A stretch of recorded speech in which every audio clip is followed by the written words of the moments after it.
ठीक है। आज हम लोग पढ़ने वाले हैं कक्षा 10 का, ठीक है, यानी कि पहला चैप्टर इतिहास का पहला चैप्टर कक्षा 10 का इतिहास का जो पहला चैप्टर है उस चैप्टर का नाम है यूरोप में राष्ट्रवाद। नाम है यूरोप में राष्ट्रवाद। चलिए इस चैप्टर को हम लोग पढ़ेंगे। यूरोप में राष्ट्रवाद के जो चैप्टर है इस चैप्टर को हम लोग पढ़ेंगे, ठीक है। देखिए ध्यान से, इस चैप्टर को हमें पढ़ना है, ठीक है, यानी कि यूरोप में राष्ट्रवाद। देखिए इस चैप्टर से आपको बहुत सारे प्रश्न पूछे जाते हैं, ठीक है। ऑब्जेक्टिव प्रश्न भी होते हैं और सब्जेक्टिव प्रश्न भी, यानी कि दोनों प्रश्न इस चैप्टर से पूछे जाते हैं। इसलिए यह चैप्टर बहुत ही महत्वपूर्ण है, ध्यान से पढ़िएगा, ठीक है। हम आपको इस वीडियो में यानी कि बहुत ही बारीकी से हर प्रश्न को बताने का प्रयास किए हैं जो प्रश्न आपके एग्जाम में पूछा जाएगा, ठीक है।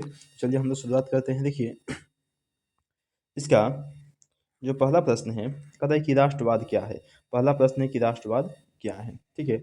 उत्तर लिखेंगे कि राष्ट्रवाद एक ऐसी सामाजिक परिकल्पना है, कि जो राष्ट्रवाद होता है मतलब एक ऐसा सामाजिक, ठीक है, सोशल सामाजिक परिकल्पना है, ठीक है। एक सामाजिक कल्पना है, मानव के अंदर एक समाज में किया गया एक ऐसा कल्पना है जिसमें किसी भी छोरों में अहम योगदान होती है, अर्थात किसी भी देश का विकास करना ही राष्ट्रवाद कहलाता है, ठीक है। देखिए देखिए मतलब किसी भी देश का, चाहे वो कोई भी देश हो, चाहे हमारा भारत हो, पाकिस्तान, कोई भी देश हो, ठीक है, किसी भी देश का विकास करना, यानी किसी भी देश को अगर विकास कर रहा है, वो आगे बढ़ रहा है, तो उसे ही कहलाएगा क्या, राष्ट्रवाद कहलाता है, ठीक है, उस देश को, ठीक है। अगर देखिए कि राष्ट्रवाद का विकास 19वीं शताब्दी में यूरोप में हुआ था, ठीक है। देखिए देखिए आपसे ये प्रश्न पूछ सकता है ऑब्जेक्टिव में कि राष्ट्रवाद का विकास मतलब कहाँ हुआ था, तो कहाँ हुआ था, तो यूरोप में हुआ था। और आपसे प्रश्न ये भी पूछ सकता है कि राष्ट्रवाद का विकास जो है कब हुआ था, तो 19वीं शताब्दी में हुआ था, ठीक है।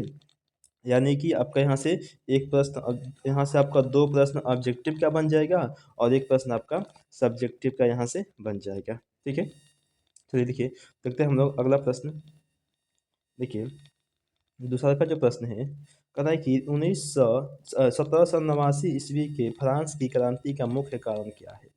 देखिए ये प्रश्न बहुत ही महत्वपूर्ण है, समझिए तो ये प्रश्न है वेरी वेरी इंपॉर्टेंट, ठीक है। देखिए प्रश्न है, कह रहा है कि उत्तर लिखेंगे कि 1789 ईस्वी के फ्रांस की क्रांति का मुख्य कारण राजनीतिक, आर्थिक, सामाजिक एवं बौद्धिक कारणों को माना जाता है। देखिए 1789 का जो क्रांति हुआ कोई उसका एक मुख्य कारण नहीं है, उसका राजनीतिक कारण भी है, नेताओं की जो राजनीतिक है, आर्थिक कारण भी है, ठीक है, आर्थिक जो स्थिति थी वो बहुत ही खराब हो चुकी थी, और सामाजिक कारण भी है क्योंकि समाज में अच्छे कार्य नहीं हो रहे थे, ठीक है, कारणों को माना जाता है। फ्रांस की क्रांति के समय निरंकुशवादी शासक लुई 16वां था। अब देखिए लुई 16वां को निरंकुशवादी क्यों कहा जा रहा है, क्योंकि वह जो है, देखिए उनकी जो लुई 16वां है, यह जो राजा है लुई 16वां, यह बहुत ही अत्याचारी राजा है, ठीक है, यानी कि जनता पर बहुत ज़्यादा अत्याचार करता था जो लुई 16वां था, ठीक है। इसलिए कहा जाता है कि फ्रांस की क्रांति के समय में वहाँ का जो राजा था वो बहुत ही निरंकुशवादी राजा लुई 16वां था, ठीक है। आपसे प्रश्न ऑब्जेक्टिव में इस प्रकार से पूछ सकता है कि फ्रांस की क्रांति के समय वहाँ का राजा कौन था, तो लुई 16वां, ठीक है, ध्यान रखेंगे। इसके काल में भ्रष्टाचार का बोलबाला था। देखिए कहता है कि जब इसका समय था, यानी कि निरंकुशवादी राजा जो लुई 16वां था, इसका जब समय था, इसके समय में भ्रष्टाचार का बोलबाला था। हर तरफ से भ्रष्टाचार ही होता था, कहीं लूट हो गया, कहीं पर कुछ हो, कहीं पर किसी को मार दिया गया, ठीक है। ऐसे भ्रष्टाचार उसके उसके समय में हुआ करता था। सभी प्रदेशों की आर्थिक स्थिति खराब थी, ठीक है। देखिए यानी कि जितने भी प्रदेश थे, जितने भी राज्य थे, सभी राज्य की जो स्थिति थी वो बहुत ही दयनीय हो चुकी थी, बहुत ही खराब हो चुकी थी, ठीक है। जबकि पादरी एवं कुलीन वर्ग की स्थिति अच्छी थी। देखिए लेकिन जो पादरी वर्ग था और जो कुलीन वर्ग था, इनकी जो स्थिति थी, इनकी स्थिति अच्छी थी। इनकी स्थिति अच्छी क्यों थी, क्योंकि यही वो लोग थे जो कि राजा के लिए काम किया करते थे। जो लोग पादरी थे और जो लोग कुलीन थे, वही लोग थे जो कि राजा के लिए काम करते थे। यानी कि कहीं से अगर टैक्स वसूलना है तो जाकर टैक्स लाते थे, कहीं से कर वसूलना है, मतलब जो भी काम होता था सभी के सभी यही लोग करते थे।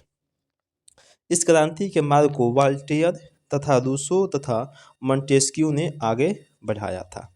ठीक है, चलिए आपने समझ गया। इसमें से आपके ऑब्जेक्टिव भी बहुत प्रकार से पूछ सकता है। ठीक है, चलिए देखिए आगे हम लोग देखते हैं। अगला प्रश्न है हमारा 3 नंबर, कह रहा है कि 1789 ईस्वी के फ्रांस की क्रांति के बाद किए गए मुख्य काम क्या क्या है। ठीक है, यानी कि जब 1789 ईस्वी की क्रांति हो गया तो उसके बाद फ्रांस में यानी कि कौन कौन से अच्छे अच्छे काम किए गए। तो लिखेंगे, देखिए उत्तर में कि 1789 ईस्वी के फ्रांस की क्रांति के बाद बहुत सारे सकारात्मक काम किए गए, यानी कि पॉजिटिव काम किया गया, यानी कि अच्छा काम किया गया, बढ़िया काम किया गया। ठीक है, देखिए जैसे पहला हो जाएगा, नेशनल असेंबली असेंबली की स्थापना की गई। एक नेशनल असेंबली की स्थापना की गई। दूसरा का है कि एक नया संविधान बनाया गया, यानी कि जो संविधान लुई 16वां के समय में था उसको समाप्त कर दिया गया, क्योंकि वो बहुत ही उसका जो नियम था, जो कानून था, जो संविधान था, वो बहुत ही खराब था, क्योंकि उसमें केवल टैक्स का ही बातें होता था, जनता को परेशान करने की बातें होता था। ठीक है, देखिए अगला है आपका 3 नंबर, कहा कि सभी को समान अधिकार दिया गया। यानी कि जब नया कानून बना तो उस कानून में सभी को एक समान अधिकार मिला। ठीक है, और चौथा है कि सामंती व्यवस्था को समाप्त कर दिया गया। अब देखिए ये सामंती व्यवस्था क्या होता है आपको हम आगे बताएंगे। ठीक है, यानी कि यह जो व्यवस्था था उसको समाप्त कर दिया गया है, सामंती व्यवस्था को। ठीक है, पांचवा है कि आंतरिक आयात निर्यात कर को समाप्त कर दिया गया। ठीक है, यानी कि देखिए जो आयात और निर्यात कर था, यानी कि आंतरिक कहने का मतलब यानी कि अपने ही देश में जैसे मान लीजिए कि आप बिहार में हैं। ठीक है, और आपको जाना है उत्तर प्रदेश में कोई सामान बेचने। ठीक है, तो बिहार से उत्तर प्रदेश में जाने के लिए क्या होता था कि आपको टैक्स लगता था। तो इस टैक्स को यह जब समाप्त कर दिया गया, यानी कि अब ऐसा कोई टैक्स नहीं लगेगा। ठीक है, छठा में कि नाप तौल की समान पद्धति को अपनाया गया। ठीक है, देखिए यानी कि नापने और जोखने के लिए एक समान पद्धति को अपनाया गया, क्योंकि लुई 16वां के समय में ऐसा नहीं था, लेने वाला ज़्यादा था और देने वाला कम था। देखिए सातवां है कि फ्रेंच को राष्ट्रभाषा का दर्जा दे दिया गया। देखिए जो फ्रेंच भाषा था उसको राष्ट्रीय भाषा बनाया गया।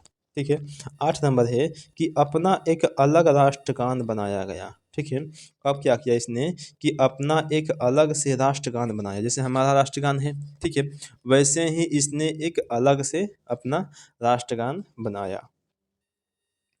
अब देखिए अगला हम समझते हैं कि सामंतवाद क्या है। सामंतवाद क्या है, देखिए कि वैसी शासन प्रणाली जिसमें सामंतों या जमींदारों को किसानों से ज़्यादा अधिकार दिया जाता है उसे ही सामंतवाद कहते हैं। अब देखिए सामंतवाद का मतलब क्या होता है, जैसे मान लीजिए कि आपके पास मान लीजिए कि 1 बीघा ज़मीन है।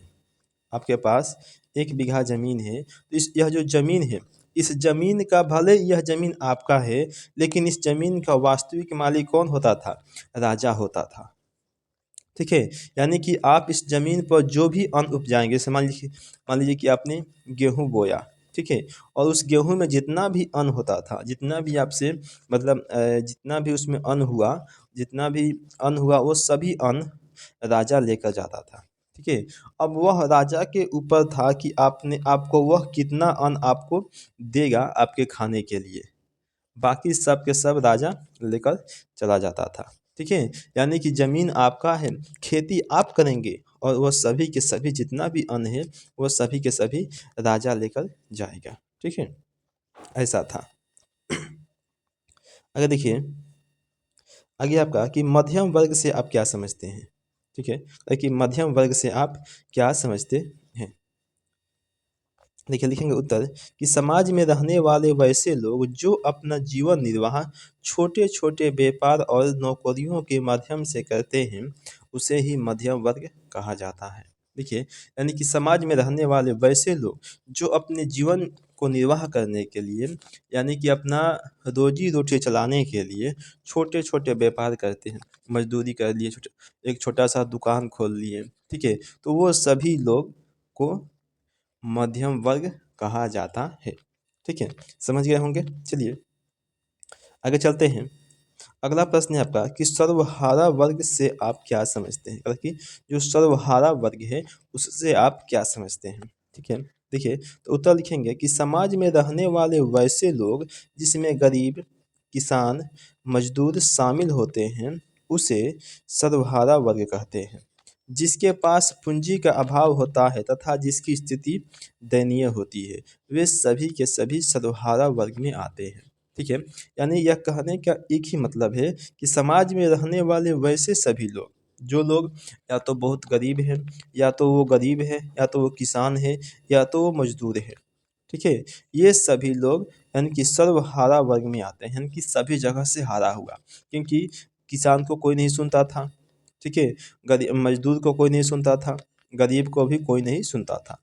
ठीक है, तो जब कोई नहीं सुनता था तो इसे ही कहा गया कि यह जो है एक आपका सर्वहारा वर्ग है, क्योंकि हर जगह से, यानी सभी जगह से हारा हुआ वर्ग सर्वहारा वर्ग है। ठीक है, तो देखिए आगे हम लोग देखते हैं। अगला प्रश्न है आपका कि साम्राज्यवाद, साम्राज्यवाद क्या है। उत्तर लिखेंगे, देखिए कि जब कोई बड़ा देश किसी छोटे देश पर जबरदस्ती अपना अधिकार जमा लेता है उसे ही साम्राज्यवाद कहते हैं। साम्राज्यवाद का शाब्दिक अर्थ शोषण करना होता है। देखिए साम्राज्यवाद का मतलब है कि जब भी कोई एक बड़ा देश किसी छोटे देश पर अपना अधिकार कर लेता है, यानी कि उसको अपने कब्जे में ले लेता है, उसको मार करके पीट करके, तो उसे ही कहा जाता है साम्राज्यवाद। ठीक है, और जो साम्राज्यवाद है इसका जो अर्थ होता है वो होता है शोषण करना। ठीक है, जैसे मान लीजिए कोई बड़ा देश किसी छोटे देश को अपने कब्जे में ले लेगा, तो वह उसके फायदे के लिए नहीं लेगा बल्कि अपने फायदे के लिए लेगा। ठीक है, यानी कि उसको शोषण करेगा, उसमें जितना भी पैसा आएगा उस पर टैक्स लगा देगा, उसका जितना भी संसाधन होगा वो सभी अपने लिए यूज करेगा। ठीक है, हो गया। चलिए देखिए अब इसके बाद हम लोगों का है प्रश्न, नेपोलियन बोनापार्ट कौन था। ठीक है, चलिए तो इस प्रश्न को हम आपको अगले वीडियो में बताएंगे, नेपोलियन बोनापार्ट के बारे में। ठीक है, आज के वीडियो में हम आपको यहीं तक रहने देते हैं। अब आपका जितना भी प्रश्न है हम आपको अगले वीडियो में बताएंगे। ठीक है, चलिए ओके। और सुनिए देखिए